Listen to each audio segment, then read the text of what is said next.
baax ndax woote ñu wuy si la dafa jafe surtout ci jamono ji ñu toll nga xam ne dafa xat lool kon bu ngeen ñu wuysoo nii rek dañ leen ci sant te di leen gërëm di xam ne ak bokk dong ko waral lii nag day fekk ne ñu ngi koy def at mu nekk ñu ngi ko commencé woon depuis 2016 ba ñoo ngi 2025 kon def nañ 9 ans mooy juróom-ñeenti at ci ren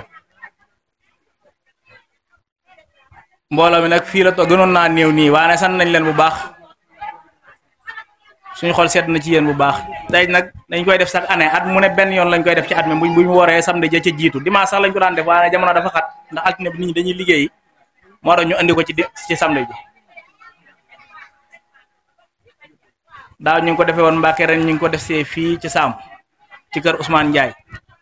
ay bokkam yëpp teew nañ fi mbokki Ndiaye nag mbokki Lukaaren ñëpp ñëw nañ teew sant nañ leen bu baax ci teewaay bi xam naa nag dañ leen di présenté rek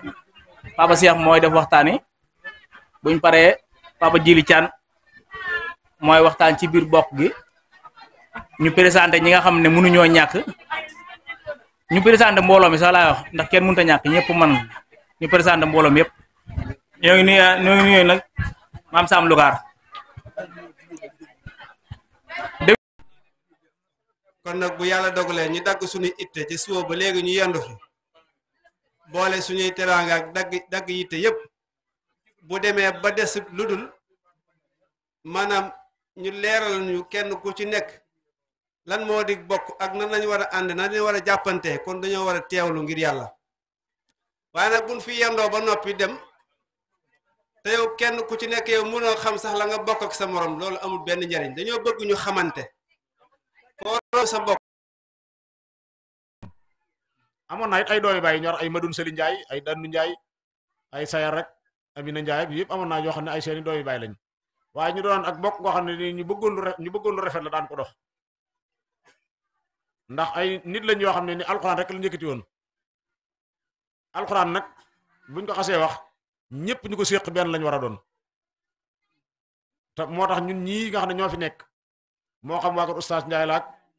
ndax bu ñu waxee oustaz mooy taawub sëtu Ousmane Ndiaye ndax moom la njëkk gis ci sët ndax baayam mooy taaw waaye teewul nag ñun ñépp dañoo war a takk wenn say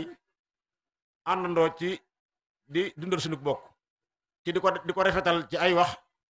di seere lu baax ci ak bokk di jéem a yéwénal tamit diggante yi ndax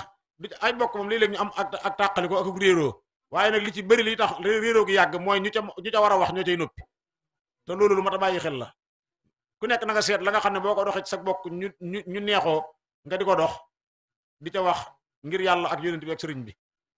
ndax ñun ñi ñëpp kat ku ci nekk fa nga xëyee bokkut ak mën naa am ku ci nekk fa nga xëyee bokkut ak fa sa morom xëyee waaye bi ñu fa dajee jàmm rek a fi am jàmm joojee nag nañ ko jëmbat suñ biir jéem a xam ne ku ci nekk sa mbokk mooy sa bopp ndax dégg naa sëriñ mag bos naa wax ne nit ki boo ko xamee sa mbokk la waaye boo xamee lu ngeen bokk sa bopp la kon nag xam li mbokk dafa war